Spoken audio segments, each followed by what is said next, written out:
Hello world, today we'll be discussing the float value system in the game Counter-Strike Global Offensive. The float value system is what the game uses to determine how much wear will be on your skin, whether it be for knife or weapon in the game. See, when you unbox a weapon, the weapon doesn't just come as factory new, min wear, field tested, etc. It's based on a number scale ranging all the way from 0.00000, infinite numbers of zeros, all the way up to 1. And the way this works is, if you've done any amount of basic math in your career of education, is that you can take a decimal and turn that decimal into a percentage by moving the decimal point 2 places to the right. By doing this, we effectively turn that decimal point into a percentage. That percentage then equals the wear that your skin has. So for the fact of examples, let us assume we have a 0.15 float. If you turn that into a percentage, that would be 15%. That then means that your skin has 15% wear on it when you look at it. It's got 15% of scratches. If it's a gamma-based skin, it's 15% darker than what the standard version is if it were to have an infinite zero float, aka the perfect float. I'm now going to present you with the chart that is the simplified version of float values in the game. Now, if someone unboxes a factory new weapon or knife, it's not always going to be the same, because a factory new with a 0.00 float has less than a percentage of wear, as you can tell if you turn that into a percentage. And then all the way up at the top of factory new is 0.07.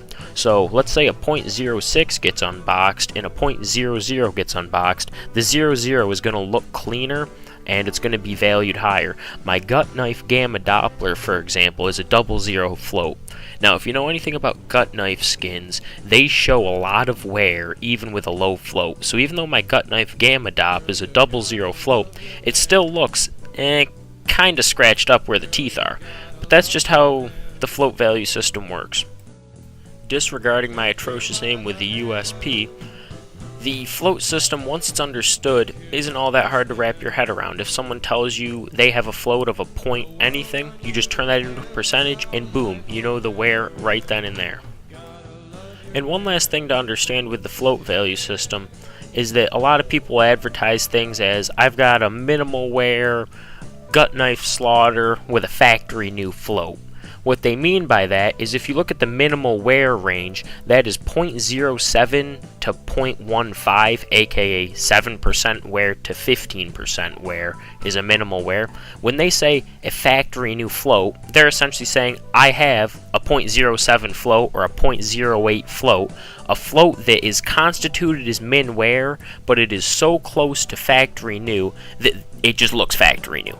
So when you hear people advertise things like that, it might bring up the value of their item by maybe a key or so, depending on what it is.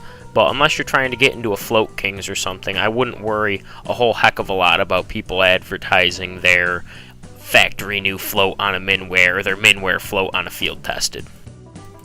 With that said, have you ever asked yourself, how come some weapons that are well worn cost more than the field tested? Well, that's because if you look at the float range for a well worn has a very, very small margin. So in turn, less of them will drop, and in turn, the price will go up for well worns as opposed to a field tested or a battle scarred, just because they're less common. Yes, it looks more beat up, but they're less common, therefore increasing the value.